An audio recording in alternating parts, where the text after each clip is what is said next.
जय हिंद दोस्तों, mission SSC GD 2021 में आपका सभी का स्वागत है। तो आज के इस सेट में हम मेनली रीजनिंग के क्वेश्चन सॉल्व करने वाले हैं प्रीवियस ईयर के। तो प्रीवियस ईयर में जो भी रीजनिंग के क्वेश्चन पूछे गए हैं वो हम सॉल्व करेंगे और ये देखेंगे कि कैसे क्वेश्चंस एसएससी जीडी एग्ज़ाम में पूछे जाते हैं। ये आपके 2021 के एग्ज़ाम के लिए काफ़ी इंपॉर्टेंट हो सकता है, क्योंकि अगर आप किसी से भी पूछते हैं कि तैयारी कैसे की जाए तो आपको अगर अच्छे से बताता है तो वो पहले यही बताएगा कि आप प्रीवियस ईयर सेट आराम से लगाइए। सबसे पहले दोस्तों आपको मैं बता दूं कि मेरा भी जीडी में सिलेक्शन हो चुका है। 2019 में जो एग्ज़ाम हुआ था उसमें मेरे 92 मार्क्स थे, मैं आपको बता चुका हूं कई बार। तो उसी आधार पर मैं बता रहा हूं कि आपको सबसे ज़्यादा प्रीवियस ईयर के सेट लगाने चाहिए। तो चलिए पहला क्वेश्चन देख लेते हैं। उस विकल्प का चयन कीजिए जिसमें दी गई आकृति अंतर्निहित है। इससे पहले एक रीजनिंग का क्वेश्चन, एक रीजनिंग का सेट मैंने चैनल पे अपलोड कर दिया है। ये वीडियो थोड़ा लंबी हो सकती है, एटलीस्ट 30 मिनट की तो वीडियो होगी ही होगी। तो आप लोग धैर्यपूर्वक पूरा वीडियो देखें और सारे क्वेश्चन स्वयं से लगाने की कोशिश करें और देखें, चेक करें कि कितना खुद को आता है। ठीक है, तो हम देखेंगे कि इसमें से कौन सी आकृति अंतर्निहित है। अब ये ऐसे बना हुआ है और इसकी यहाँ पे ये बिंदी रखी हुई, ये बात ध्यान रखेंगे। ठीक है, तो यहाँ पे देखना ये है कि कौन सी आकृति इसमें अंतर्निहित है। अब देखिए इसमें तो वो आकृति मिल नहीं रही है ये, तो ये बिल्कुल गलत हो जाएगा। इसमें भी नहीं मिल रही है क्योंकि पूरा जेड बनना चाहिए ऐसे। इसमें मिल रही है लेकिन ये उल्टा जेड बना हुआ है। ये जेड कैसे बना हुआ, उल्टा ऐसे, और जबकि हमको ये उल्टा वाला जेड चाहिए, ये सीधा जेड बना हुआ है। तो ऑप्शन हमारे पास क्या बन जाता है, ऑप्शन ए बन जाता है, जो कि ऑप्शन ए आपका सही हो जाएगा। ठीक है, तो पहला क्वेश्चन का ऑप्शन ए राइट हो जाएगा। थोड़ा सा आप देख भी सकते हैं इसी प्रकार। चलिए अगला क्वेश्चन क्या है कि अगली संख्या दूसरी संख्या उसी तरह से संबंधित है जिस प्रकार दूसरी संख्या पहली संख्या से है। तो इस क्वेश्चन में हम ध्यान से देखेंगे, थोड़ा ध्यान से देखना पड़ेगा आपको, थोड़ी मेहनत करनी पड़ेगी कि ये एक लिखा हुआ है। तो एक को ये 121 की अगर हम बात करें तो 121 है आपका 11 का स्क्वायर, है ना। 11 का स्क्वायर होता है 121, और अगर हम 1 का स्क्वायर करें तो ये 1 ही रहेगा। लेकिन ये 11 कहाँ से आया, तो अगर हम देखा जाए तो इसको कैसे कर सकते हैं। 11 देखिए, 1 का स्क्वायर बराबर 1 और 1 प्लस 10 का स्क्वायर बराबर क्या हो जाएगा, 121। ठीक है, तो इसी तरह 5 का स्क्वायर अगर 5 है, ठीक इसी तरह जिस तरह ये किया गया है कि 1 का स्क्वायर फिर प्लस 10 करके 11 का स्क्वायर, तो इसी तरह अगर हम 5 प्लस 10 का करें, यानी कि 5 यहाँ पे 5 है तो यहाँ पे हम 5 में 10 जोड़ के इसका स्क्वायर कर रहे हैं, तो 10 5 कितना हो जाएगा 15, यानी कि 15 का स्क्वायर। तो 15 का स्क्वायर आपका क्या हो जाता है, 15 का स्क्वायर आपका हो जाता है 225। तो यहाँ पे आपका राइट आंसर क्या हो जाएगा, 225। कहाँ पे है, ऑप्शन बी में। ठीक है, 225 इसका राइट आंसर हो जाएगा। थोड़ा टाइम ज़्यादा लगेगा, वीडियो लंबी लग सकती है आपको। चलिए विकल्प का चयन कीजिए जो युग्म के अनुरूप है। राष्ट्र, तो राष्ट्र का क्या होता है, राष्ट्रपति होता है। दोस्तों जिस प्रकार राष्ट्र का राष्ट्रपति होता है उसी प्रकार आपको पता होगा कि राज्य का राज्यपाल होता है। अगर नहीं पता है तो ये बात ध्यान रख लीजिए कि जिस प्रकार राष्ट्र जो काम राष्ट्र के लिए आपका राष्ट्रपति करते हैं वही काम राज्य के लिए आपके राज्यपाल करते हैं। तो ऑप्शन डी आपका क्या हो जाएगा, एकदम राइट आंसर हो जाएगा। चलिए अगला क्वेश्चन, उस संख्या युग्म की पहचान करें जो बाकी सबसे अलग है। तो इसमें से कौन सा संख्या युग्म बाकी सबसे अलग है। तो चलिए इस क्वेश्चन में हम देख लेते हैं कि क्या हो सकता है। अब देखिए इस क्वेश्चन जब चारों ऑप्शन को हम ध्यान से देखते हैं तो हम क्या देखते हैं कि इन चारों ऑप्शन में जो दूसरे में दिया हुआ है, यानी कि जो 10 दिया हुआ है, 10 में अगर हम गुणे 9 करें तो पहला वाला ऑप्शन मिल जाता है। ठीक है, तो 10 9 90। इसमें भी अगर हम गुणे 9 करें तो पहला वाला ऑप्शन मिल जाएगा, यानी कि 18 मिल जाएगा। 5 में भी अगर हम गुणे 9 करें, यानी कि 5 9 45, तो 45 मिल जाता है। जबकि 9 में अगर हम 9 का गुणा करें तो हमें 72 मिलता है। 9 में अगर हम 9 का गुणा करें तो हमें 72 नहीं मिलता है। यानी कि ये वाला ऑप्शन जो आपका ए है वो आपका थोड़ा डिफरेंट है बाकी सबसे। ठीक है, तो ऑप्शन ए आपका राइट आंसर हो जाएगा, ऑप्शन ए। अगला क्वेश्चन ध्यान रखेंगे, असंगत की पहचान करना है। असंगत की पहचान करना है, तो इसमें सीधा सीधा दिख रहा है कि इसमें असंगत क्या है, सभी को पता होगा। 5वें में असंगत की पहचान करना है, तो सीधा सीधा इसका उत्तर हो जाएगा मित्र। अब ये किस प्रकार से हो जाएगा, क्योंकि भाई बहन और चाचा ये तीनों ही रक्त संबंध में आते हैं, ब्लड रिलेशन में आपके आते हैं, तो ये तीनों आपका आंसर रॉन्ग हो जाएंगे। ठीक है, चलिए अगला क्वेश्चन है, शब्द की छवि दर्पण से सर्वाधिक मेल खाता है। तो दर्पण में जब अगर हम यहाँ पे दर्पण रखेंगे तो इससे पहले भी आपको पहले वाले उस पे सेट में क्वेश्चन करवा चुका हूँ।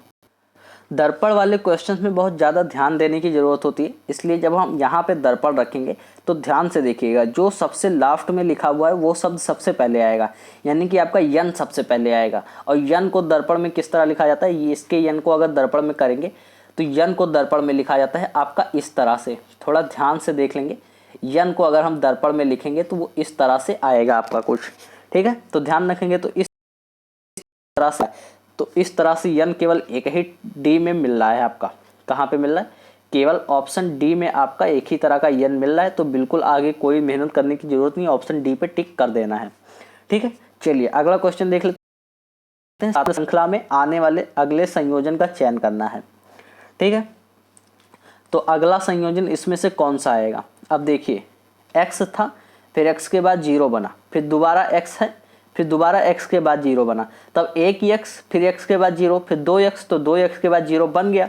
अब 2x के बाद कितने x आएंगे, 3x, और उसके बाद जो डिब्बा रहेगा उसमें 3x के बाद 0 बनेगा। लेकिन उसके बाद का कोई डिब्बे का रोल यहाँ पे नहीं है, यहाँ पे केवल एक ही रोल है, तो इसमें आपका 3x बन जाएगा। 3x इसी डिब्बे में बना हुआ है, ऑप्शन सी आपका राइट आंसर हो जाएगा।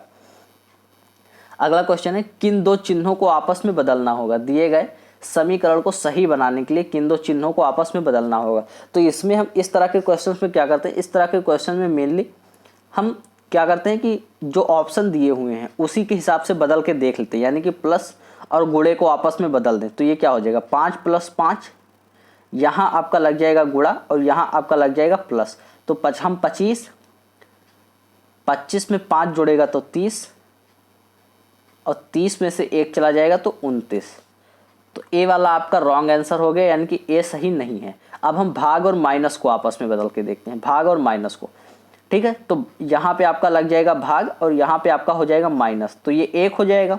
तो 25, 5 30 और 1 31। 31 में से जब 5 जाएगा तो 31 में से जब 5 जाएगा तो आपका बचेगा 26, जो कि आपका रॉन्ग है। आपको क्या लाना है, 5 लाना है, ठीक है। अब हम ऑप्शन सी रख के देखेंगे। देखिए ये इतनी मेहनत तो करनी ही पड़ेगी। ऑप्शन सी रख के देखेंगे, प्लस और माइनस को आपस में चेंज करेंगे, ठीक है। प्लस और माइनस को जब आपस में चेंज करेंगे तो प्लस की जगह हो जाएगा आपका माइनस, और माइनस की जगह आपका क्या हो जाएगा, प्लस। तो 25, ठीक है, और 5 5 10, 5 में से 1 गया, 5 का भाग जब हो जाएगा तो यहाँ बचेगा 1, 5 और 1 6, और 25, तो 25 में से जब 6 जाएगा तो बचेगा आपका 19, जो कि राइट आंसर नहीं है। तो इसका मतलब जब हमारे बी भी राइट हो गया, रॉन्ग हो गया, ए भी रॉन्ग हो गया, सी भी रॉन्ग हो गया, तो राइट आंसर क्या बचा, राइट आंसर बचा आपके पास डी। अब इतना कॉमन सेंस लगाना, अब ये नहीं कि आप डी रख के चेक करो, तो वो बेवकूफ़ी होगी कि आप रख के, जब तीनों ऑप्शन आपके गलत हो गए रखने पे, तो इसका मतलब सीधी सी बात है कि डी वाला सही होगा, तो डी वाला बिल्कुल लगा देना है, इसमें कोई दिक्कत नहीं है, ठीक है। तो कुछ आपका कॉमन सेंस से भी करने रहेंगे क्वेश्चन। चलिए, पैटर्न को पूरा करने के लिए सही विकल्प का चयन करना है। इसमें पैटर्न पूरा करना बहुत आसान रहता है। अब देखिए ये लाइन पूरी होगी तो ये किस तरह से आएगी, ध्यान से देखिए थोड़ा। ये लाइन ऐसे आएगी, ये लाइन ऐसे आएगी, और ये ऐसे जाएगी। तो जहाँ भी आपको ऐसे, ऐसे और ऐसे मिल रहा हो वही आपका राइट आंसर है। तो आपको कहाँ पे मिल रहा है, सीधी सी बात है डी पे मिल रहा है। ये सवाल कितने सरल है, देखिए आए हुए थे डी पे। और इसी तरह के सवाल आते हैं, कोई इतना ज़्यादा कठिन नहीं आता है। अगर आप प्रीवियस ईयर के सेट भी आराम से करते हैं तो आपको एक रफ आइडिया हो जाएगा कि किस तरह से आता है। चलिए, जो निम्न समूह से संबंधित है, मतलब विकल्प का पहचान करना है। मेमना, बछड़ा, डिम्भकीट। मेमना, बछड़ा, डिम्भकीट। तो देखिए इसमें मेमना और बछड़ा से सीधा पता चल रहा है कि ये किसी के छोटे बच्चे हैं। मेमना कौन होता है, भेड़ बकरी का छोटा बच्चा, और बछड़ा कौन होता है, गाय का छोटा बच्चा। अब डिम्भकीट तो मुझे नहीं मालूम है, पर इन दोनों से मुझे पता चल गया है कि ये छोटे बच्चों का नाम है, ठीक है, किसी जानवर के छोटे बच्चों का। तो आपको अब क्या दिख रहा है कि ऑप्शन में कौन सा जानवर का छोटा बच्चा है। तो सीधी सी बात है, पिल्ला आपका जानवर का छोटा बच्चा है, तो ए आपका राइट आंसर हो जाएगा। इसमें कोई सोचने वाली बात नहीं है। चलिए अगला क्वेश्चन पढ़ लेते हैं। निम्नलिखित संख्या श्रृंखला में दो संख्याओं को कोष्टक में रखा गया है। श्रृंखला का ध्यानपूर्वक अध्ययन करें और श्रृंखला के संबंध में सही विकल्प का चयन करना है, ठीक है। दो को उसमें कोष्टक में रखा गया है, ठीक है। दो वो हैं उनको रखा गया है आपका कोष्टक में। तो ध्यान से उनका ध्यानपूर्वक चयन करना है और बताना है कि वहाँ पे क्या हो सकता है कोष्टक में, ठीक है। तो 0, 0 के बाद 1, 1 के बाद 4 कैसे हो गया, तो ये 4 होता है आपका 2 का स्क्वायर, ठीक है। 9 होता है आपका 3 का स्क्वायर, ठीक। तो ये हो गया आपका 2 का स्क्वायर, ये 3 का, ये 1 का स्क्वायर, ये 2 का स्क्वायर, ये 3 का स्क्वायर। तो यहाँ पे आपका क्या होना चाहिए, 4 का स्क्वायर। सीधी सी बात पता चली, यहाँ पे है आपका 5 का स्क्वायर, ये है आपका 6 का स्क्वायर, ये है आपका 7 का स्क्वायर, ये है आपका 8 का स्क्वायर और ये है आपका 9 का स्क्वायर। तो गलत क्या है यहाँ पे, 15 गलत है, ये वाला कोष्ठक, ठीक है। तो 15 वाला गलत है क्योंकि यहाँ पे 4 का स्क्वायर 4 चौक 16 होना चाहिए था, ठीक। तो इसका राइट आंसर क्या हो जाएगा, 11वें का बी। कोष्ठक में रखी गई पहली संख्या बाएं से गलत है और दूसरी सही है, ठीक है। दूसरी आपकी सही है, पहली गलत है। और किस तरह से सही गलत है उस तरह मैंने आपको बता दिया। अगला क्वेश्चन देख लेते हैं। 12वां, निम्नलिखित श्रृंखला में अगली श्रृंखला का चयन करना है, ठीक है। तो 2500 से हो गया 2400, 2400 से हो गया 2200। ये तो काफ़ी सरल लग रहा है। अब देखिए, आप पहले अगर 2500 में से 100 घटा देंगे, कितने, 100 घटा देंगे तो आ जाएगा आपका 2400। 2400 में से अगर आप 200 घटा देंगे तो आपका आ जाएगा 2200। फिर 2200 में से अगर आप 300 घटा देंगे, है ना, तो आपका हो जाएगा 1900। फिर 1900 में से अगर आप 400 को घटा देंगे तो आपका क्या हो जाएगा, 1500। तो अब जाहिर सी बात है 1500 में से आपको 500 को घटाना है और 500 घटाने के बाद ये हो जाएगा आपका 1000। सीधी सी बात है ना। तो ऑप्शन सी आपका राइट आंसर हो जाएगा। देखिए, अब ये यहाँ पे थोड़ा टफ क्वेश्चन आया है जहाँ पे आपको बिल्कुल ध्यान लगाने की ज़रूरत है। आप चाहें तो इसका स्क्रीनशॉट ले सकते हैं बाद में लगाने के लिए। मैं इसको बता रहा हूँ कि PQRS और PQRFT और U 6 लोग हैं। 6 लोगों के द्वारा पुस्तकालय में केवल एक शब्दकोश है जिसका उपयोग किया जा रहा है। अब कह रहा है कि यस Q के तुरंत बाद और P से पहले इसका उपयोग करता है, यानी कि Q के तुरंत बाद यस, और यस किससे पहले करता है, एक सेकंड में इधर बना देता हूँ। देखिए, यहाँ पे Q किया, फिर यस किया, और यस किससे पहले करता है, P से पहले। तो यस P से पहले उसका उपयोग किया है। T R के तुरंत बाद और U से पहले उसका उपयोग करता है। T कौन हो गया, T R के तुरंत बाद, R के तुरंत बाद और U से पहले उसका उपयोग करता है, ठीक है। Q U के बाद शब्दकोश का उपयोग करता है। Q जो करता है वो U के बाद करता है, यानी कि Q वाली लाइन किसके नीचे आ गई, U वाली। अब इधर देख लीजिए थोड़ा सा, Q वाली लाइन किसके आगे आ गई, U के। तो यहाँ पे हो जाएगा आपका R, फिर T, फिर U, फिर Q, फिर S और फिर P, ठीक है। तो लास्ट में यहाँ पे कह रहा है कि अंत में शब्दकोश का उपयोग कौन करेगा, तो सबसे लास्ट में कौन कर रहा है, P कर रहा है आपका।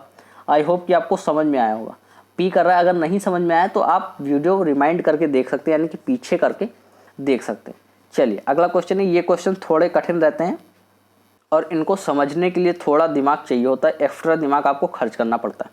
4 व्यक्ति, 2 पुरुष और 2 महिलाएं एक रेस्टोरेंट में बैठे थे। वे मेज के उत्तर, पूर्व, दक्षिण और पश्चिम में बैठे थे। कोई भी महिला पूर्व दिशा का सामना नहीं कर रही थी। अब जब आपको पता होगा कि जब आप मैपिंग करते हैं, जैसे ये आपका मैपिंग हुआ, तो सबसे ऊपर क्या रहता है, सबसे ऊपर आपका उत्तर रखा जाता है, उसके बाद पूर्व को रखा जाता है इधर, उसके बाद पश्चिम को रखा जाता है इधर, और इधर जाहिर सी बात है दक्षिण रखा जाएगा।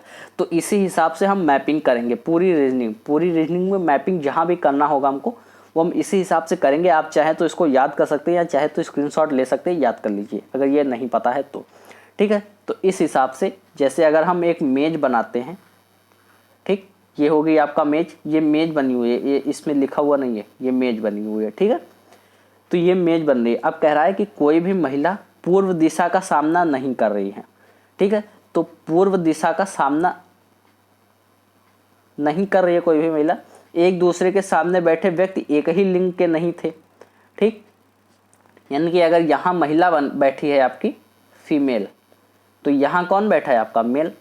फिर यहाँ अगर एक पुरुष दक्षिण की ओर मुंह करके बैठा था, तो दक्षिण कहाँ है, नीचे, यानी कि पुरुष इधर बैठा होगा तभी तो उसका मुंह दक्षिण की ओर होगा, तो महिला यहाँ बैठी होगी, यानी कि फीमेल यहाँ बैठी है ना। अगर आपको नहीं समझ में आ रहा है तो मैं फिर से समझा देता हूँ। देखिए ये हुआ आपका मेज। अब देखिए कह रहा है कि एक पुरुष दक्षिण की ओर मुंह करके बैठा था, यानी कि इस ओर मुंह करके बैठा था, तो उसको बैठना कहाँ पे पड़ेगा, यहाँ पे, तो यहाँ एक मेल को बैठा देंगे और कह रहा है कि एक दूसरे के सामने बैठे व्यक्ति एक ही लिंग के नहीं हो सकते, यानी कि एक ही इस पुरुष एक ही तरफ नहीं बैठ सकते, तो यहाँ आपका फीमेल को बैठा दिए। ठीक है, कह रहा है कि कोई भी महिला पूर्व दिशा का सामना नहीं कर रही थी, सामना यानी कि पूर्व दिशा की ओर मुंह करके नहीं बैठी थी। पूर्व दिशा इधर है तो इधर आपको बैठा देंगे फीमेल को एक, तो ये किसका सामना करेगी, इधर, और यहाँ पे बैठा देंगे आपको मेल को। ठीक है, तो महिलाओं का मुंह किन दिशाओं में है, महिला का मुंह इधर किस दिशा में है, ऊपर वाली दिशा कौन सी है, उत्तर, और इधर वाली दिशा कौन सी है आपका, पश्चिम। आई होप कि आपको समझ में आ रहा होगा। ये वाली दिशा हो गई आपकी पश्चिम की, ये वाली एक देखिए, एक फीमेल का मुंह इस तरफ है और एक फीमेल का मुंह इस तरफ है, तो एक उत्तर की ओर बैठी है और एक पश्चिम की ओर, तो उत्तर और पश्चिम आपका कहाँ पे है, ऑप्शन सी में। ठीक है, उत्तर और पश्चिम कहाँ पे मिल गए आपको, ऑप्शन सी में। अगर आपको फिर भी नहीं समझ में आया तो आप स्क्रीनशॉट ले लीजिए, किसी और से हेल्प ले लीजिए, या फिर आप वीडियो को बैक कर लीजिए, तो आपको दोबारा देख लेंगे तो दोबारा समझ में आ जाएगा। थोड़ा ज़्यादा दिमाग लगाना पड़ता है इस तरह के सवालों में। ठीक है, अगला क्वेश्चन हम करते हैं। यदि d बराबर 3, g बराबर 6 और आउल बराबर 47, तब फ्लावर बराबर क्या होगा। यहाँ पे बताना है आपको कि फ्लावर बराबर क्या होगा। अब देखिए, इस क्वेश्चन को आपको थोड़ा ध्यान से समझने की ज़रूरत पड़ेगी, क्योंकि थोड़ा अच्छा माइंड यहाँ पे लगाना पड़ेगा। देखिए क्या कह रहा है कि d बराबर 3, जबकि d बराबर होता क्या है 4, है ना, तो 4 में 1 माइनस करके ले आया है 3। g बराबर कितना होता है, g बराबर होता है 7, और 7 में 1 माइनस करके आपका क्या ले आया है 6, यानी कि वो हर वर्ड में 1 माइनस कर रहा है। अब अगर हम आउल को ध्यान से देखेंगे तो आउल में o का मान होता है 15, ठीक, w का मान होता है आपका 23 और l का मान होता है आपका 12। अब अगर हम इन तीनों को जोड़ेंगे, ठीक है, तो आपका आंसर आएगा लगभग 50, जबकि वो सब में क्या कर रहा है कि 1 माइनस कर रहा है, यानी कि वो जोड़ किस चीज को रहा है। एक सेकंड, आउल में क्या है आपका 15, W क्या है आपका 24, 23, फिर L क्या है आपका, L है आपका 12। अब वो क्या कर रहा है, कर क्या रहा है कि सब में 1 माइनस कर रहा है। ठीक है, इसमें भी 1 माइनस कर रहा है, तो यहाँ पे क्या हो गया आपका 14, फिर यहाँ पे आपका क्या हो गया 22, फिर यहाँ पे आपका क्या हो गया 11। अब आप जब इसको जोड़ेंगे तो आपका आंसर क्या आ जाएगा 47। तो इसी तरह हमको फ्लावर में करना है, क्या करना है कि हर वर्ड का जो एक्चुअल मीनिंग है, जैसे ए का होता है 1, बी का होता है 2। अब अगर आप रीजनिंग पढ़ रहे हैं तो इसका तो आपको पता ही होगा कि सीधे फॉर्म में ABCD लिखेंगे, फिर उसके ऊपर 1 2 लिख देंगे, तो वही उसकी मैथमेटिकल मीनिंग हो जाएगी, है ना। तो जैसे ए 1 पे है, बी 2 पे है, सी का क्या है 3, डी का क्या है 4, इस तरह से आपको पता होगा।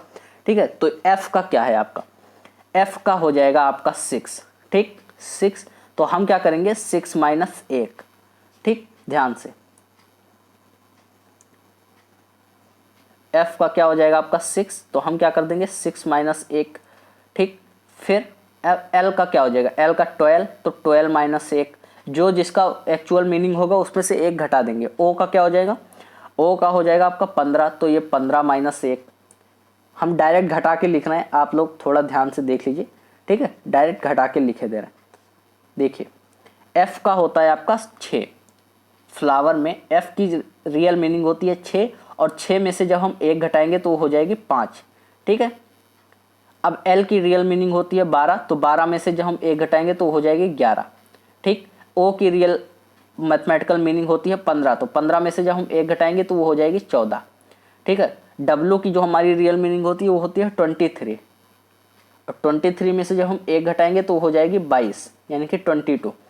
ई का जो रियल मीनिंग होता है हमारा मैथमेटिकल में वो होता है आपका 5, है ना, तो 5 में से जब हम 1 घटाएंगे तो वो हो जाएगा 4। और आर का जो रियल मीनिंग होता है वो होता है 18, और 18 में से जब हम 1 घटाएंगे तो हो जाएगा 17। अब हम इसको जोड़ते हैं, ठीक है, तो जोड़िए 11 5 16, 16 4 20 और 10 30, 30 20 50 और 2 52, 52 और 4 56। ठीक है, 56 और 10 66, और 66 में आपको 7 जोड़ना है।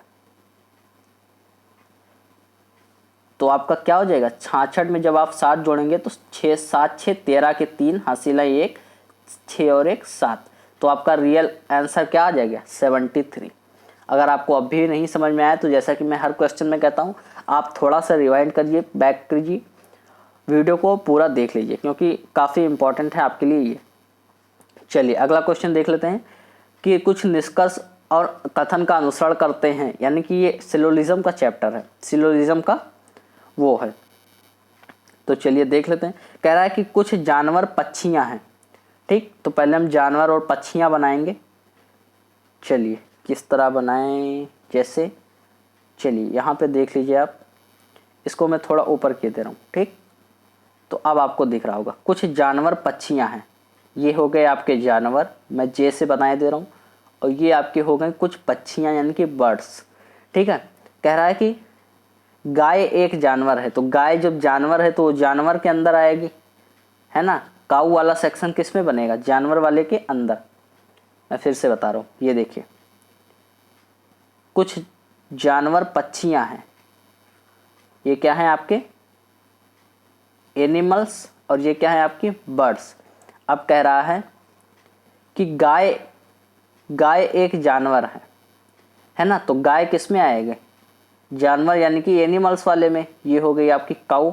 अब निष्कर्ष क्या दे रहा है कि कुछ पक्षियां जानवर हैं, कुछ पक्षियां जानवर हैं, कुछ पक्षियां, ये देखिए कुछ बर्ड्स किस में आ रहे हैं, जानवर वाले में आ रहे हैं ना, एनिमल्स वाले सेक्शन में कुछ बर्ड्स आ रहे हैं। देखिए इस गोले को ध्यान से, एनिमल्स वाले सेक्शन में कुछ बर्ड्स का हिस्सा आ गया है, तो यानी कि ये पहला निष्कर्ष आपका सही हो जाएगा। गाय कोई पक्षी नहीं है। तो दोस्तों इसमें एक क्वेश्चन ये होता है कि हमारा सेंटेंस किस में है, पॉजिटिव में है, जबकि यहाँ पे किसका यूज कर दिया है, नहीं, यानी कि ये सेंटेंस किस में हो गया, निगेटिव में। तो जब आपका कथन पॉजिटिव में रहे और निष्कर्ष में कहीं कोई निगेटिव वर्ड यूज कर दे तो वो निष्कर्ष वहीं पे गलत हो जाता है। ये सिलोजिज्म का एक मतलब फॉर्मूला टाइप का होता है कि ये फॉर्मूला है, ठीक है। तो इस बात का ध्यान रखेंगे कि ये किस तरह से गलत हो गया है, क्योंकि यहाँ पे निगेटिव वर्ड का यूज किया है और हमारा कथन किस में है, पॉजिटिव में है, तो ये आपका बिल्कुल गलत हो जाएगा। तो इस तरह से आपको ये समझ में आ गया क्या होगा कि केवल निष्कर्ष एक अनुसरण करता है, केवल निष्कर्ष कौन सा, एक अनुसरण करता है। आपका ऑप्शन सी में जो दिया हुआ है कि केवल निष्कर्ष एक अनुसरण करता है। आई होप कि आपको ये समझ में आया होगा। अब अगला क्वेश्चन क्या है कि निम्नलिखित में से असंगत की पहचान करना है, ठीक है। तो असंगत की क्या करना है, पहचान करना है। के के बाद आया एन, यू के बाद आया वाई, एच के बाद आया एल, ओ के बाद आया जी। अब अगर हम ध्यान से देखें तो के कितने बाद यन आ रहा है, जैसे के एल एम, यानी कि दो अंतर के बाद तीसरा वर्ड आ रहा है, दो अंतर है, दो का अंतर है।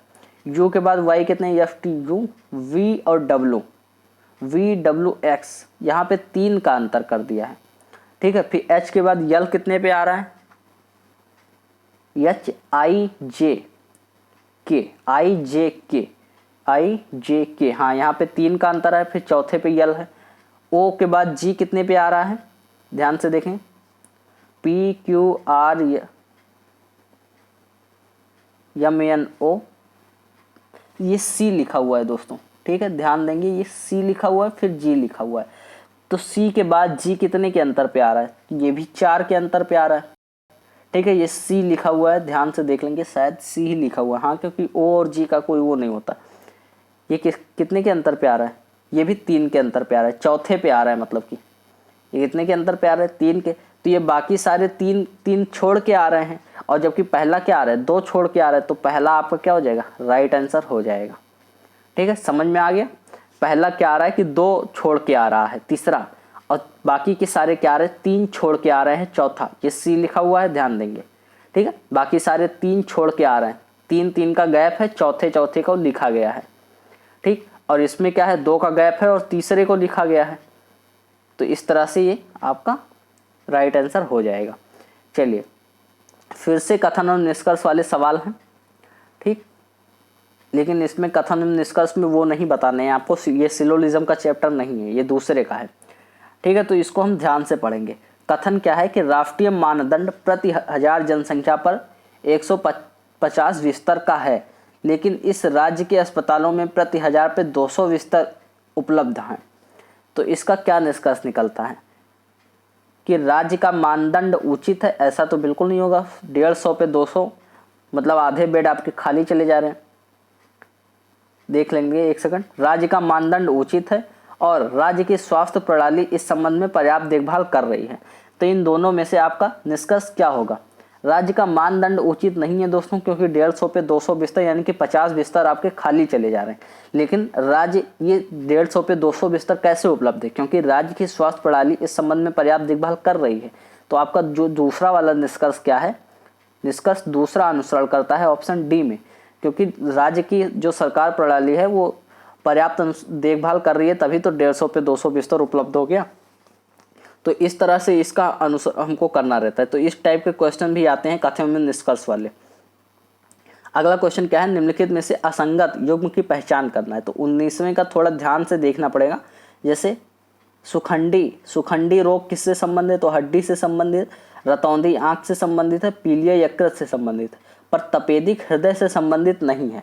ठीक है दोस्तों, हृदय का संबंध वो तपेदिक से नहीं है। तो ऑप्शन बी आपका क्या हो जाएगा? Right answer. ये याद करने वाली चीज़ है। इस टाइप का हर क्वेश्चन मतलब हर साल जरूर पूछा जाता है इस टाइप का एक क्वेश्चन। वैसे ये सारे टाइप रिपीट ही होते हैं। चलिए अगला क्वेश्चन है कि 6 दोस्त PQRST और U एक स्टेडियम में बैठकर क्रिकेट मैच देख रहे हैं। ठीक है, क्या कर रहे हैं?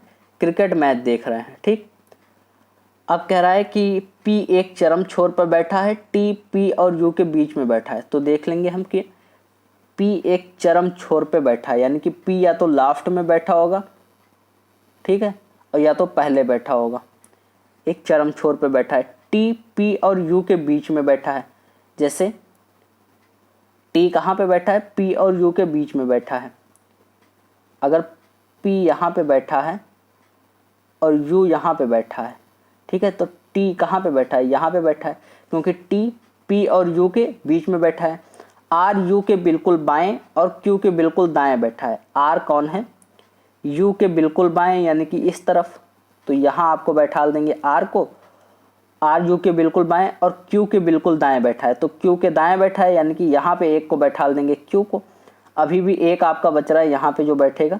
तो सबसे दाएं छोर पे कौन बैठा है? तो सबसे दाएं छोर पे यहाँ पे आपका यस बैठा रहेगा, क्योंकि यस बच गया। तो सबसे लास्ट में आपका कौन बैठा हुआ है? सबसे लास्ट में आपका P बैठा हुआ है। अब अगर हम देखिए कुछ दिमाग लगाते, P को इधर बैठा देते, तो बाद में वो कह रहा था कि U के दाएं और U के बाएं और R बैठा है। तो बाएं और R कहाँ से बैठा लेते? Q को कहाँ से बैठा लेते? इसीलिए ये P को लास्ट में बैठाया गया है। ठीक, तो सबसे दाएं छोरे पर कौन बैठा है? आपका P बैठा हुआ है। ठीक है, तो D आपका राइट आंसर हो जाएगा। चलिए अगला क्वेश्चन देख लेते हैं। 21वां देख लीजिए। उस संख्या का चयन कीजिए जो निम्न समूह से संबंधित नहीं है। 1 1 फिर 1.5। थोड़ा दिमाग लगाना पड़ेगा इसमें।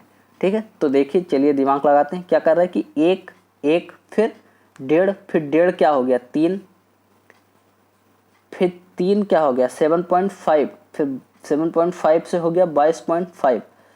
पॉइंट में आ रहा है, यानी कि पॉइंट में कुछ गुणा किया जा रहा है। ठीक है, तो 1 में अगर हम गुणे 1 कर रहे तो आपका आ जाएगा 1। ठीक है, फिर 1 में अगर हम गुणा करें किसका? 1.5 का। ध्यान से देख लीजिए। जैसे 1 में हमने गुणा किया 1 का, फिर 1 में हमने गुणा किया 1.5 का, फिर 1.5 में फिर से हम 1.5 का गुणा करें तो 3 आ जाएगा। फिर 3 में हम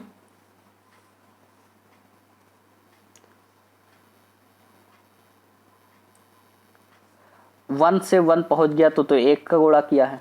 ठीक, फिर 1 में 1.5 का गुणा कर दिया है तो 1.5 आ गया है। फिर 1.5 में जब हम 2 का गुणा करते हैं तब ये आ जाएगा 3। ठीक है, ध्यान से देखेंगे। फिर 3 में जब हम 2.5 का गुणा करेंगे तो 3 दूनी 6, हाँ, तो 2.5 के बाद 7.5 आएगा। अब 7.5 में जब हम 3 का गुणा करेंगे तो 7 3 21, हाँ, 22.5 आएगा। अब 22.5 में हम अगर 3.5 का गुणा करें, यही तो रूल चल रहा है ना, 3.5 का गुणा करें तो आपका आ जाएगा 78.75, बिल्कुल सही। अब 3.5 के बाद क्या आएगा? 4, यानी कि 78.75 में हम किसका गुणा कर रहे हैं? 4 का। तो 4 पे आना चाहिए आपका क्या? 78.75 में अगर हम 4 का गुणा करें, आप 4 का गुणा करके देखिए एक सेकंड। तो ये आ रहा है आपका 315 315 आ रहा है आपका, ठीक। जबकि यहाँ पे क्या रख दिया है कि 310 रख दिया है, तो यहाँ पे आपकी गलती कहाँ पे है, 310 वाले में, शायद यही बताना है। हाँ, निम्न समूह से संबंधित नहीं, यानी कि 310 यहाँ पे नहीं होना चाहिए, यहाँ पे आपका होना चाहिए 315। कैसे होना चाहिए एक बार मैं फिर से बता देता हूँ। पहले 1 का गुणा किया, फिर 2 का गुणा किया, फिर 2.5 का गुणा किया, फिर 3 का गुणा किया, फिर 3.5 का गुणा किया, फिर 4 का गुणा किया, ठीक है, फिर 4.5 का गुणा किया। एक सेकंड फिर से देख लीजिए, शायद मैंने गलत बता दिया आपको। देखिए, पहले किसका गुणा किया, 1 का, फिर किसका गुणा किया, 1.5 का, ठीक, फिर किसका गुणा किया, 2 का, फिर किसका गुणा किया, 2.5 का, फिर यहाँ पे आपका गुणा किया है 3 का, फिर किसका गुणा किया, 3.5 का, फिर यहाँ पे किसका गुणा करना चाहिए, 4 का, जबकि 4 का गुणा करके वो 310 ले आया है, जबकि हम लोगों का क्या आ रहा है, 315 आ रहा है, ठीक। तो 310 आपका राइट आंसर हो जाएगा कि ये गलत है। चलिए, कागज मोड़ के खोलने वाले जैसा है, तो 22वें का आंसर क्या हो जाएगा। 22वें के आंसर में कह रहा है कि एक कागज को पहले ये जो डॉटेड लाइन है उसको उस तरफ मोड़ा गया, पहले इस साइड से इस साइड मोड़ा गया, फिर इसको इस साइड से इस साइड मोड़ा गया है, ठीक है। तो वापस खोलने पर यह कैसा दिखाई देगा, घुमाने की अनुमति नहीं है। तो वापस खोलने पर सीधी सी बात है, कोई कागज ऐसे मोड़ के फिर खोल के देखिए, सीधा बी दिखाई देगा। ये कौन सा बच्चों का सवाल है, जब कह रहा है कि घुमाने की अनुमति नहीं है, तो ये इधर आएगा फिर इधर जाएगा, तो ऐसे ही तो दिखाई देगा, ये डिब्बा और ये डिब्बा। सीधी सी बात है, ये क्वेश्चन तो बहुत नर्सरी केजी का सवाल का था। चलिए फिर भी देख लेते हैं। चलिए अगला क्वेश्चन क्या देखेंगे। मार्केट को MARKET को NCUOJZ के रूप में कूटबद्ध किया जाता है, तो रिस्पेक्ट को किस रूप में कूटबद्ध किया जाएगा। अब मार्केट को पहले हम ये देखेंगे कि किस रूप में कूटबद्ध किया जा रहा है मार्केट को। तो मार्केट का मिलान किससे करवाएंगे, NCUOZK से, ठीक है। तो चलिए मिलान करवाते हैं इसका सबसे पहले कि किस तरह से इसका आंसर। जैसे ये MARKET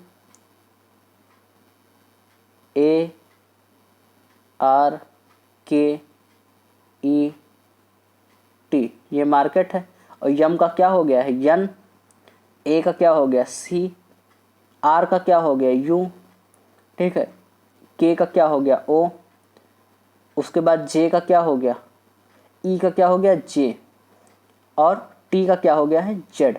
तो अब ये किस तरह से इसको किया है, तो मार्केट में एम के एक बाद आता है यन, ठीक है, तो +1 किया है, फिर ए के कितने बाद आता है, तो +2 किया है, ठीक है, फिर आर के कितने बाद आता है, यू, तो RSTU यानी कि +3 किया है, और के के बाद कितने बाद आता है, LMNO यानी कि यहाँ पे क्या किया है, 4 बाद आता है, यानी कि +4 किया है।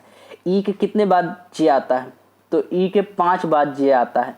तो अब आपको पकड़ में आ गया होगा कि क्या कर रहा है। टी के 6 बाद आता है आपका जेड, यानी कि क्या कर रहा है, पहले 1 जोड़ा, फिर 2 जोड़ा, फिर 3, फिर 4, फिर 5, फिर 6। तो उसी तरह से हमको किस में करना है, रिस्पेक्ट को करना है इसी तरह का, ठीक है। तो हम रिस्पेक्ट को उसी तरह से फिर से करके देखेंगे। ये है आपका आर, एक सेकेंड, RESPECT,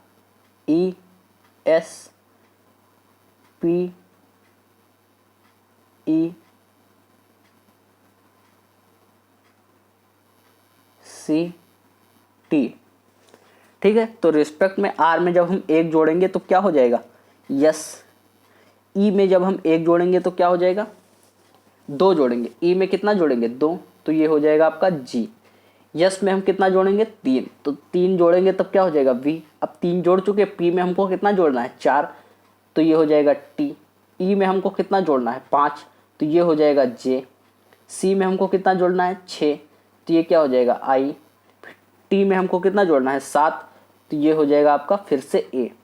SGVTJIA, तो इसका राइट आंसर क्या हो जाएगा, इसका राइट आंसर हो जाएगा आपका ए, SGVTJIA, ठीक है। इसी तरह से इसको किया जाता है। अगर आपने नहीं नहीं समझ में आया तो इसको वो मेथड समझ में आ गया होगा आपको, तो इसको स्क्रीनशॉट ले लीजिए और आराम से कीजिए। चलिए 2 सवाल और बचे, बस इनको कर ले रहे हैं जल्दी से। दिए गए वेन आरेख में आयत छात्रों का प्रतिनिधित्व करता है, त्रिभुज शिक्षकों का प्रतिनिधित्व करता है और वृत्त खिलाड़ियों का प्रतिनिधित्व करता है। आरेख का ध्यानपूर्वक अध्ययन कीजिए और नीचे दिए गए प्रश्न का अध्ययन कीजिए। कितने छात्र खिलाड़ी हैं लेकिन शिक्षक नहीं है? खिलाड़ी हैं। अब इसमें आपको क्या बताना है कि कितने छात्र खिलाड़ी हैं जो शिक्षक नहीं हैं। तो अब खिलाड़ियों का प्रतिनिधित्व कौन करता है? शिक्षक का प्रतिनिधित्व, यानी कि ये जो त्रिभुज वाला है, त्रिभुज वाला एरिया है आपका, वो क्या है? त्रिभुज वाला एरिया वो हो गए आपके शिक्षक। और वृत्त कौन है? तो वृत्त है आपका खिलाड़ियों वाला।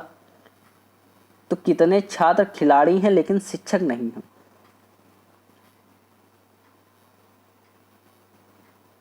तो यहाँ पे ध्यान से हम ये बात कि शिक्षक में होने के लिए क्या कह रहा है? कह रहा है कि छात्र खिलाड़ी हैं लेकिन शिक्षक नहीं है। तो कौन से छात्र खिलाड़ी होंगे लेकिन शिक्षक नहीं होंगे? तो वो संख्या जो आयत और वृत्त दोनों में कॉमन हो, है ना, जो आयत और वृत्त दोनों में आपका कॉमन हो, वो क्या होगा? परंतु त्रिभुज में ना हो। देखिए, आयत और वृत्त दोनों में कॉमन हो लेकिन त्रिभुज में ना हो, वही तो आपके छात्र खिलाड़ी होंगे, है ना। तो इस तरह से आपका क्या हो जाएगा आंसर? इस तरह से आपका राइट आंसर हो जाएगा C4। क्या हो जाएगा? C4। चलिए अगला क्वेश्चन देख लेते हैं। उस पद का चयन करें जो निम्नलिखित श्रृंखला में अगला आएगा। ये सवाल मैं आपको होमवर्क के लिए हूँ। इस सवाल को क्या करना, ऐसा नहीं है कि मुझे नहीं आता है। अगर आप नहीं कर पाते हैं तो इसको अगले सेट में मैं डिस्कशन करा दूंगा। इस सवाल का स्क्रीनशॉट लीजिए और खुद से करने की कोशिश कीजिए। चलिए, और इसका कमेंट अगर आप कर रहे हैं तो इसका आंसर आपको कमेंट करके बताना भी है। तो चलिए मिलते हैं अगले वीडियो में, तब तक के लिए जय हिंद, जय भारत।